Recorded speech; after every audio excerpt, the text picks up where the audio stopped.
Orang yang menutup diri terhadap ayat-ayat Allah atau penjelasan mengenai ayat-ayat Allah, hum ashabul masy'amah, mereka adalah golongan yang sial.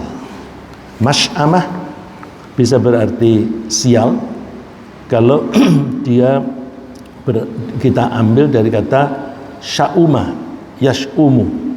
Sya'uma yash'umu itu sial, arti lain celaka, arti lain kiri. Ya, kita terbiasa, kalau kita terbiasa mempelajari bahasa, kadang-kadang satu kata mempunyai arti lebih dari satu, kadang mempunyai dua arti, kadang mempunyai tiga arti dan sebagainya. Ya. Kalau kita misalnya mengambil bahasa Inggris, saya yakin kita lebih mengenal bahasa Inggris daripada bahasa Arab. Ya. Kata run, R-U-N, bahasa Inggris bisa berarti lari, bisa berarti melarikan diri, bisa berarti menjalankan bisnis. Ya. Run a business itu artinya menjalankan, mengoperasionalkan bisnis. Run away, melarikan diri. Jadi satu kata run itu artinya bisa banyak. Begitu pula kalau kita membaca masy'amah, ternyata artinya tidak hanya satu. Nah, itu kalau istilah bahasa Arab musyarakah. Ya. Satu kata mempunyai arti lebih dari satu. Kalau masy'amah dari kata sya'uma itu bisa berarti sial atau celaka atau kiri. Ya. Oleh karena itu kita bisa menerjemahkan masy'amah atau ashabul masy'amah adalah golongan kiri atau golongan sial. Yang mana yang benar? Kita rujuk kepada ayat-ayat lain. Jadi kita biasakan kalau kita mengartikan satu kata atau satu ayat di dalam Al-Quran, kita memperhatikan ayat lain yang relevan. Ya, saya ambil contoh di surat Al-Waqi'ah. Itu ada ayat yang serentetan ayat, ya. Innahum kanu qabla dzalika mutrafin wa kanu yusirruna 'alal hinthil 'azim wa kanu yaquluna a idza mitna wa kunna turaban wa 'idhaman a inna lamab'utsun aw aba'una al-awwalun qul innal awwalina wal akhirina lamajmu'una ila miqati yaumin ma'lum. Mohon maaf, ini saya sebenarnya ayat ini penjelasan di ayat berikutnya, alaihim narum muqsadah, mereka akan berada di tempat yang apinya itu menutupi mereka. Nah, orang-orang yang sial itu mendapatkan nasib yang buruk, yaitu orang-orang antara lain yang disebutkan di sini adalah orang-orang yang mutrafin. Mutrafin itu biasanya diterjemahkan sebagai orang yang suka bermewah-mewah. Innahum kanu qabla dzalika mutrafin. Penghuni neraka itu dulu ketika di dunia mutrafin, suka bermewah-mewah. Nah, suka bermewah-mewah ini para ulama suka menerjemahkan orang-orang yang mempunyai akses kekayaan, tapi mereka menyalahgunakan kekayaannya. Menyalahgunakan bisa dengan cara memperolehnya atau dengan cara memanfaatkannya. Cara memperolehnya dengan cara yang salah, misalnya sogok menyogok. Kalau namanya sogok menyogok, yang menyogok adalah pengusaha, yang disogok adalah pejabat yang mengambil keputusan. Kong kali kong kerjasama antara pengusaha dan pejabat ini seringkali menghasilkan keuntungan yang besar meskipun dengan cara yang salah. Karena mereka mendapatkan keuntungan yang besar dengan cara yang lebih mudah dalam jumlah yang besar, maka mereka punya kecenderungan untuk mudah juga mengeluarkannya, sehingga mereka memperolehnya dengan cara yang salah dan mereka mengeluarkannya dengan cara yang salah, yaitu dengan menggunakannya secara berlebih-lebihan.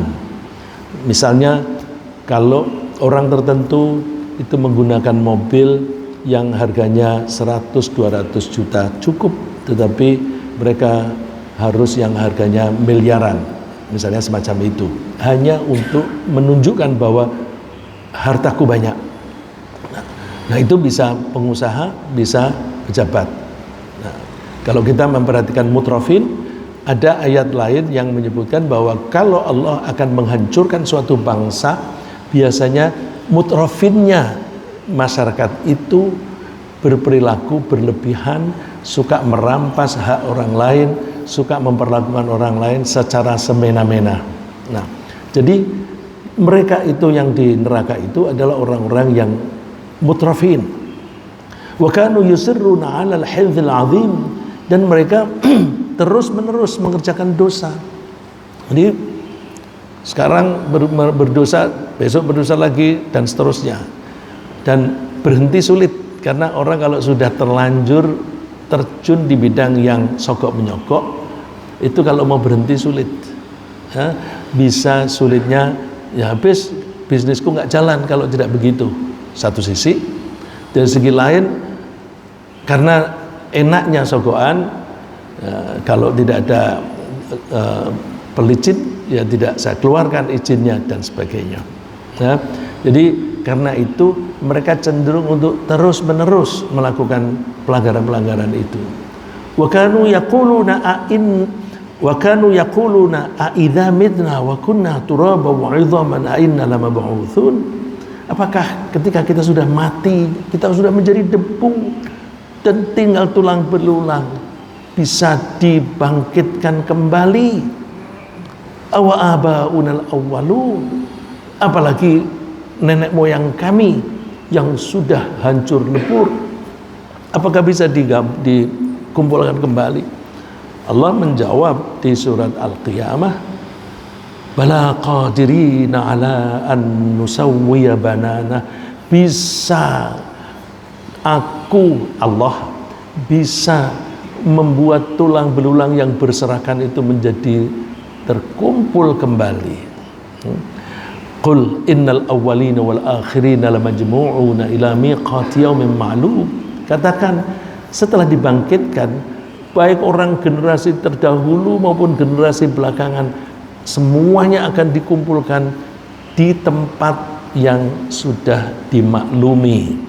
Nah, karena tempat itu tempat orang digiring dan dikumpulkan bersama, maka tempat itu diberi nama fungsinya, yaitu mahsyar.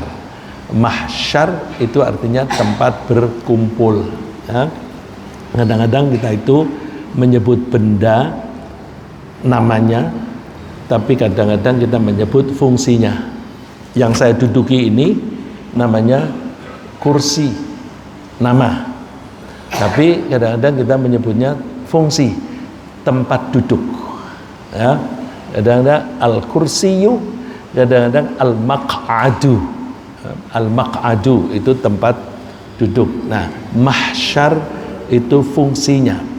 Tempat itu fungsinya untuk mengumpulkan orang-orang. Nah, golongan kiri ini masy'amah itu di istilah lain disebut oleh Allah shimal. Shimal itu kiri. Kebalikan dari shimal adalah yamin. Ya. Shimal kiri, yamin kanan. Kenapa disebut kanan dan kiri? Ada indikasi-indikasi sehingga mereka disebut kiri dan kanan.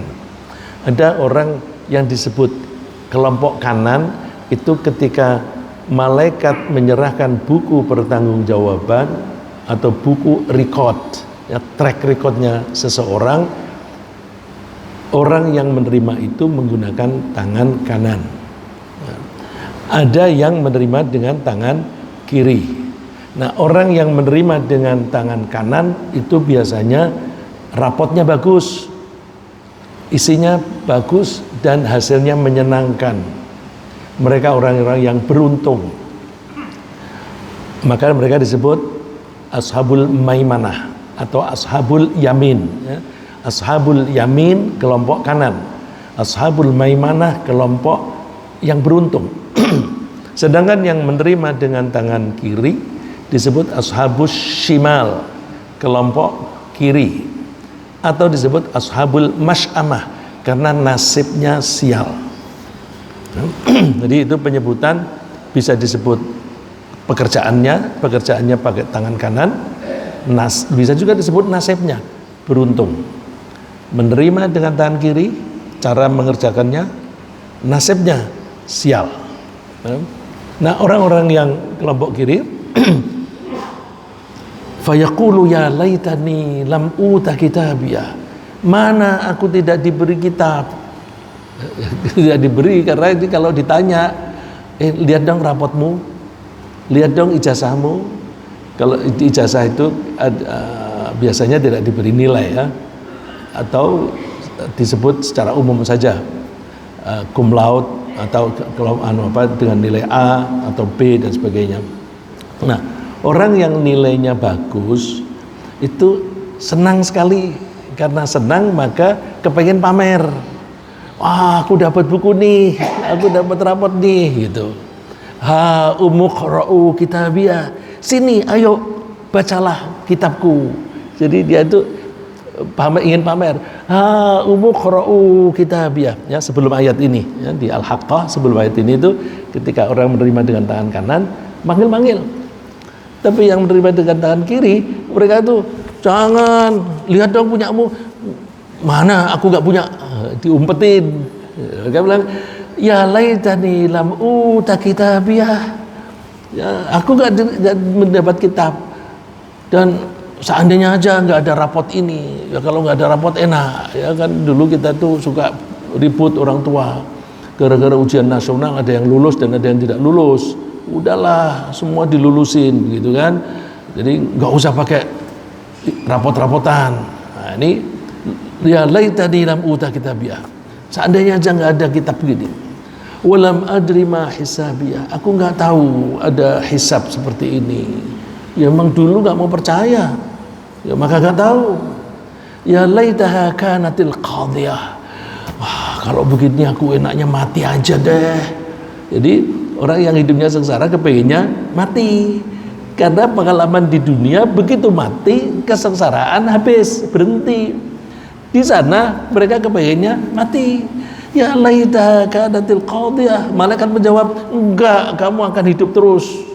Akan hidup terus, enggak bisa mati-mati.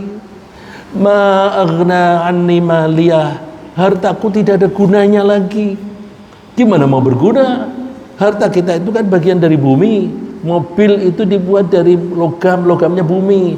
Mobil itu ada bannya, bannya itu dari karet, karet itu dari bumi. Pokoknya harta kita yang kita miliki di dunia ini semua berasal dari bumi. Buminya saja hancur, hilang. Bagaimana bisa kita bawa ke sana, kita pakai untuk menebus dosa? Nggak bisa, nggak akan bisa. Barangnya aja nggak ada, duit juga nggak ada di sana. Halaka anni sultania, kekuasaanku juga hancur. Dulu orang seluruh Indonesia tunduk patuh kepadaku. Sekarang satu orang pun nggak ada yang peduli padaku. Dulu satu perusahaanku 5.000 karyawan, semua tunduk patuh kepadaku. Sekarang nggak ada yang peduli kepadaku. Jadi menyesal di sana, nasibnya sial karena mereka menerima pertanggungjawaban dengan shimal. Ya. Kemudian bagaimana nasib mereka? Nasib mereka digambarkan oleh Allah, wa ashabus shimal ma ashabus shimal fi samum wa hamim wa dhillim min yahmum la barid wa la karim. Kelompok kiri atau kelompok sial itu seperti apa sih? Fi samum, mereka itu akan hidup di suatu tempat yang udaranya saja itu panas sekali. Ya, panas sekali. Kita bisa merasakan kalau kita sedang panas di Indonesia enak ya, apalagi di Jawa ini. Ini kan udaranya tuh mild. Sekarang ini sedang musim heat wave. Ya. Heat wave itu gelombang panas. Di Indonesia maksimum kira-kira 33. Di Singapura 34. Di Arab sana bisa sampai 45. Nah, kalau 45 kayak apa? Atau kalau pergi umroh pada bulan Juli Agustus, Masya Allah, Juli Agustus. Saya kebetulan dulu pergi haji pas Agustus, suhu itu 45 sampai 50. Nggak sanggup berjalan jauh, itu nggak sanggup. Jadi kalau pergi ke masjid, masuk ke toko biar dingin dulu AC, terus lari-lari sambil sajadahnya dipakai sebagai untuk payungan, hanya 100 meter masuk toko lagi. Kalau itu ada pasar lebih seneng karena pasar itu kan panjang. Nah, di neraka jauh lebih panas dari itu. Fisamum wahamim, kalau mau minum airnya mendidih. Air mendidih, saya merasakan pada waktu haji itu. Kebetulan waktu itu adik saya pas belajar di Mekah, saya diajak ke rumahnya. Terus ketika saya mau wudhu, diantarkan ke kamar mandi di lantai yang atas. Enggak sanggup saya, panas sekali, karena ditaruh di water torrent. Water torrentnya kan kena matahari dan udara yang panas, enggak sanggup. Oh ya udah ke bawah. Di lantai paling bawah biasanya orang sana itu punya bak mandi yang besar sekali sebagai air cadangan. Nah itu airnya dingin. Nah neraka itu airnya lebih panas daripada yang saya rasakan itu. Jadi sekali-sekali cobalah umroh pada bulan Juli Agustus, terus bayangkan, Masya Allah, aku mau ambil air yang dari water torrent, terus bayangkan di neraka kayak apa. Supaya apa? Supaya kita takut. Takut itu perlu. Kalau kita takut, kita lalu menghindari penyebabnya. Orang kenapa masuk neraka? Oh karena nggak sholat. Nah kalau begitu sini, aku mesti sholat daripada aku nanti airnya panas, udaranya panas. Wa dhillim yahmum, dan naungannya itu asap hitam. Asap hitam, apa itu? Api itu kalau pembakarannya sempurna, api itu tidak berwarna. Kalau pembakarannya tidak sempurna, apinya itu berwarna merah dan menyisakan angus, sehingga ada asap yang hitam. Ada asap yang hitam. Asap yang hitam itu kalau dilihat mata mirip antara asap hitam dan awan mendung. Ya. Karena itu kaum Tsamud ketika ada awan panas datang, dikirain wah mau hujan nih, ternyata itu siksaan yang menghabiskan mereka. Nah di atas mereka itu banyak asap-asap hitam yang panas. Wa dhillim yahmum, dan bayangan, dhil itu bayangan hitam yang panas. Kok bayangan? Karena warnanya hitam, maka dari sinar matahari itu sinar mataharinya terhalang sehingga kelihatannya hitam. Nah, tapi hitamnya itu panas sekali. Jadi di atas panas, di bawah ada api panas, udara di sekitar juga panas. Kayak apa sengsaranya itu? Ya. Jadi oleh karena itu kita perlu membayangkan kesengsaraan di akhirat supaya kita takut.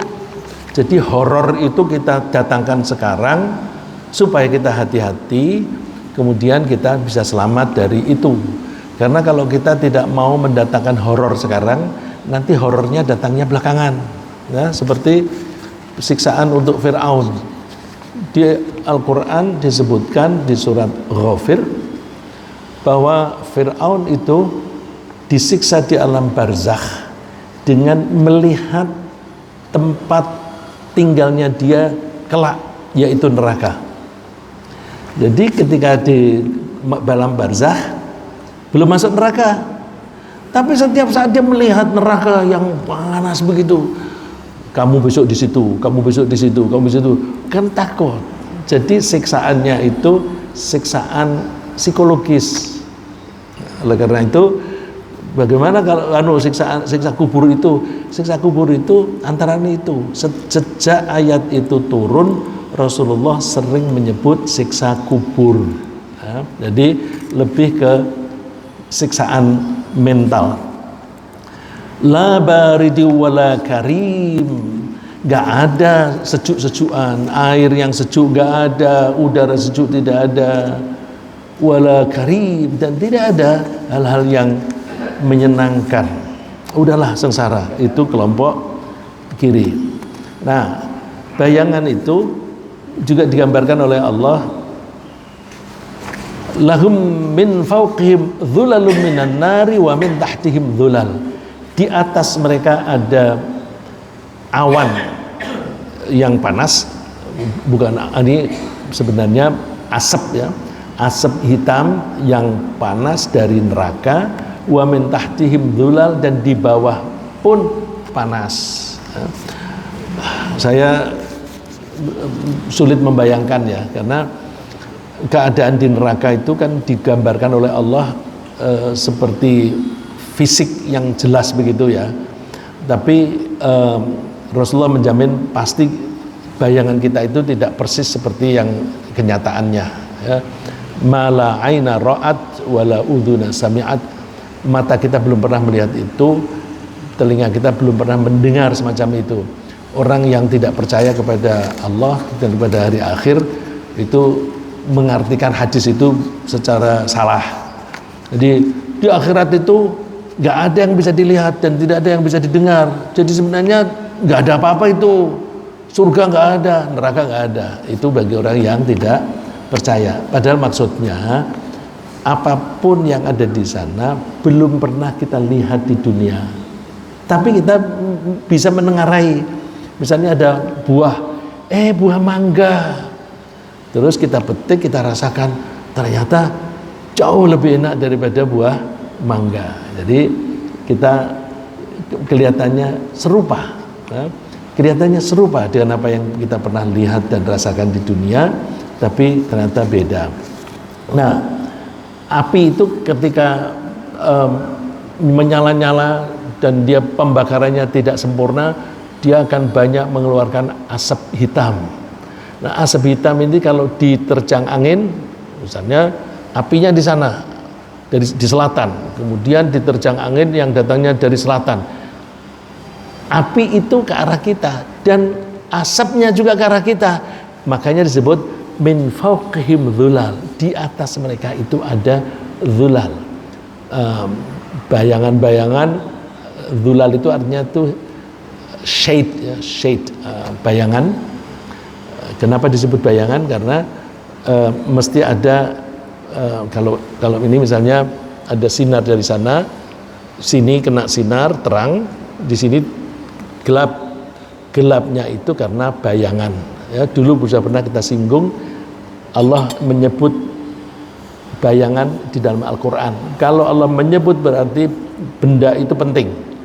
Saya sampai mengatakan kita tidak mungkin bisa hidup tanpa ada bayangan ya. Mungkin nggak kita bisa hidup tanpa bayangan? Kalau tidak ada bayangan, nggak ada malam hari. Karena malam hari itu kita bisa mendapatkan malam karena matahari di atas sana. Kalau kita di bawah, ini gelap. Lalu ini kita menyebutnya malam. Kalau tidak ada bayangan berarti siang hari terus. Artinya suhu itu tidak pernah turun. Kita nggak bisa tidur dan semuanya menjadi kering. Ya, jadi kalau semuanya kering, bagaimana kita bisa mengharapkan ada tanaman yang hidup? Maka tanpa bayangan kita tidak bisa hidup. Nah, ini bayangan ini bukan bayangan yang menyenangkan. Kalau itu awan yang menurunkan hujan, menyenangkan. Tapi kalau itu api, ya nggak menyenangkan. Dzalika yukhawwifullahu bihi ibadah. Demikian itulah Allah menakut-nakuti hambanya. Kok nakut-nakuti? Nakut-nakuti tentang sesuatu yang belum terjadi. Tapi kalau kita itu salah langkah pasti terjadi. Itu artinya menakut-nakuti supaya kita tidak melakukan hal-hal yang menyebabkan itu. Fattaqu, ya. Oleh karena itu bertakwalah kepadaku. Takwa, dulu sudah pernah kita singgung. Takwa itu artinya menjaga diri, menjaga diri terhadap Allah. Allah punya neraka, kita menjaga diri jangan sampai kita masuk neraka. Kita usahakan mendapatkan surganya Allah. Jadi takwa itu artinya menjaga diri jangan sampai kita mendapatkan faktor negatif atau faktor buruknya dari pihak itu, dan kita mengharapkan yang baik-baik dari itu. Oleh karena itu takwa itu bisa berarti takwa kepada api, ya. Wattaqun nar, takwalah kepada api. Takwa kok kepada api, takwa kepada Allah. Al-Quran menyebutnya wattaqun nar kok. Jadi artinya berarti jagalah dirimu terhadap api, jangan sampai kamu masuk ke api.